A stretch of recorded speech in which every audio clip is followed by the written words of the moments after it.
नमस्कार दोस्तों, स्वागत है आज के इस नए विश्लेषण में। आज हम एंशिएंट इंडिया के उस सुनहरे दौर की बात करने वाले हैं जिसने हमारी सिविलाइजेशनल आइडेंटिटी को एक नई दिशा दी, द गुप्ता एम्पायर।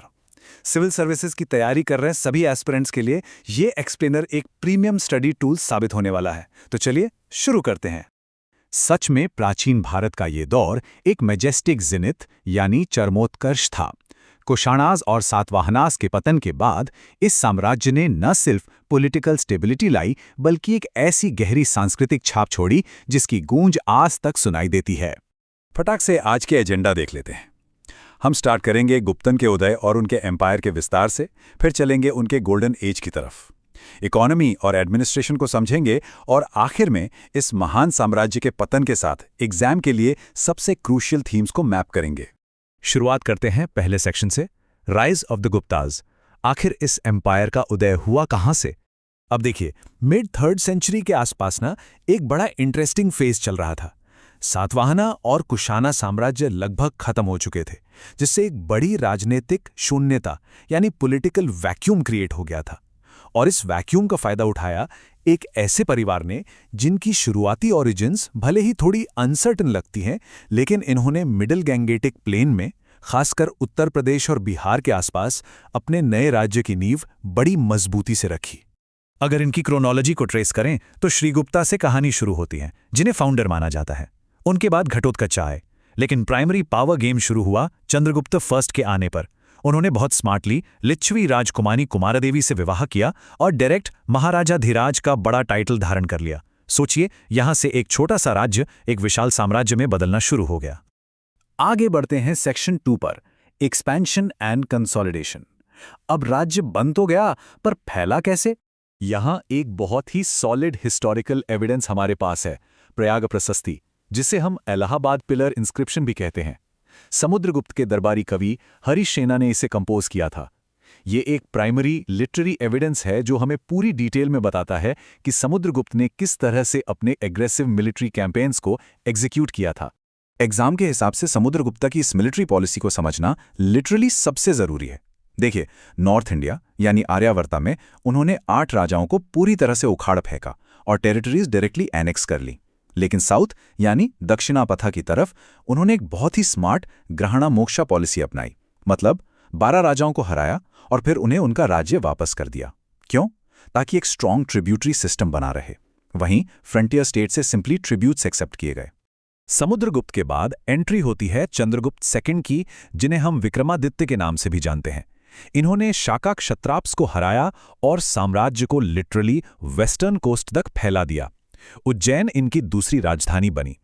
इन्होंने नागाज और वाकाटाकाज के साथ मैट्रिमोनियल अलायंसेस का बड़ा जबरदस्त स्ट्रैटेजिक यूज किया था। और हां, ये वही गोल्डन टाइम था जब मशहूर चाइनीज पिलग्रिम फा हेन भारत आए थे। ऑलराइट, अब आते हैं उस थीम पर जिसके लिए ये एम्पायर सबसे ज्यादा फेमस है, section 3, golden age of India. इस दौर को एक सच्ची बौद्धिक क्रांति कह सकते हैं। आर्यभट्टा ने मैथमेटिक्स और एस्ट्रोनॉमी में ऐसी डिस्कवरीज की जो वाकई कमाल हैं। Concept of zero, decimal system और धरती का अपनी धुरी पर घूमना।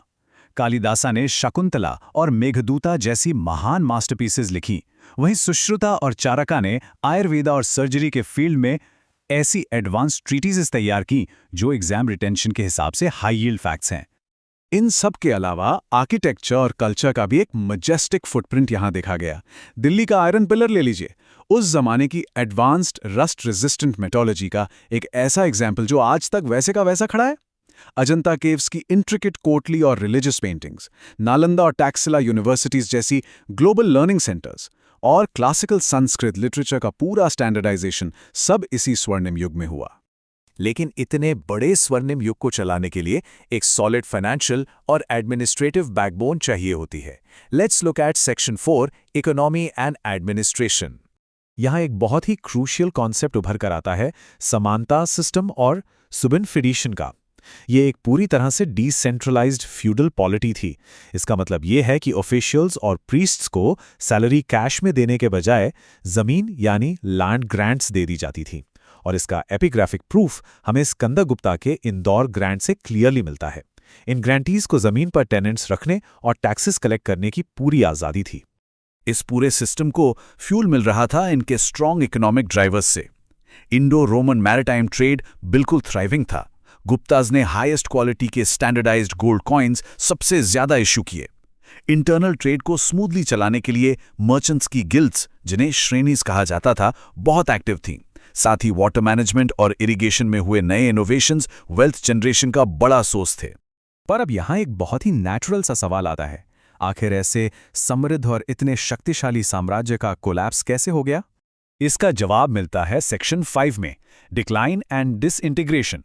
ऐसा नहीं था कि एम्पायर एक दिन में गिर गया। ये एक्सटर्नल शॉक्स और इंटरनल स्ट्रक्चरल वीकनेसेस के कॉम्बिनेशन का नतीजा था। बाहरी शॉक्स में सबसे बड़ा झटका था हुना इन्वेजन्स का। सेंट्रल एशिया की इस ट्राइब ने मिड 5th सेंचुरी में हमले शुरू किए। हालांकि शुरू में स्कंदगुप्ता ने इन्हें बड़ी बहादुरी से पीछे ढकेल दिया था, लेकिन बार बार होते इन सक्सेसिव हमलों ने लॉ एंड ऑर्डर का सिस्टम बिल्कुल तोड़ दिया। इसने crucial Indo Roman trade routes को डिसरप्ट किया और डायरेक्टली स्टेट के ट्रेजरी पर भारी असर डाला। और इसी के साथ इंटरनल स्ट्रक्चरल कोलैप्स होने लगा। स्कंदगुप्त के बाद आए सक्सेसर्स वीक थे। अब याद कीजिए लैंड ग्रांट्स वाला सिस्टम, उसी की वजह से सेंट्रल ट्रेजरी को रेवेन्यू मिलना लगभग बंद हो गया। एक तरफ ट्रेड गिर रहा था और दूसरी तरफ जो सामंत्स थे वो इंडिपेंडेंट होने लगे, जिसने वकाटकर्स और लेटर गुप्तास जैसी रीजनल पावर्स को आगे आने का रास्ता दे दिया। बेसिकली पूरी पॉलिटी का फ्रैगमेंटेशन हो गया था। ऑलराइट, अब अपने लर्निंग के सफर को जल्दी से कंसोलिडेट कर लेते हैं। Moving on to section 6, exam revision and themes. Exam preparation के दृष्टिकोण से इन हाई यील्ड थीम्स का एक मेंटल मैप जरूर बना लीजिए। श्रीगुप्ता से स्कंदागुप्ता तक की क्रोनोलॉजी बिल्कुल टिप्स पर होनी चाहिए। मिलिट्री हिस्ट्री में प्रयाग प्रशस्ति और समुद्रगुप्ता की दक्षिणापथा पॉलिसी डायरेक्ट क्वेश्चंस बनाते हैं। एडमिनिस्ट्रेशन में लैंड ग्रांट्स और सामंत सिस्टम का उदय कवर कीजिए। कल्चर में आर्यभट्टा, कालिदासा, अजंता और आयरन पिलर पे कमांड बनाइए। और फाइनली पतन का कारण, हुना इन्वेजन्स और इंडो रोमन ट्रेड कोलैप्स। आज के इस विश्लेषण को इस मैंडेटरी लाइन के बिना खत्म करना तो बिल्कुल अनफेयर होगा। The Gupta age was not merely a political empire but a civilisational high point in Indian history. इस दौर ने आने वाली सदियों के लिए विज्ञान, कला और प्रशासन का जो रास्ता दिखाया, वो एंशिएंट इंडिया को समझने के लिए बहुत जरूरी है। पर जरा सोचिए, अगर ये हुना इन्वेजन्स होते ही नहीं तो क्या भारत का आगे का इतिहास कुछ और होता? इस पर जरूर विचार कीजिएगा। आज के लिए बस इतना ही, फिर मिलते हैं एक नए एक्सप्लेनर के साथ।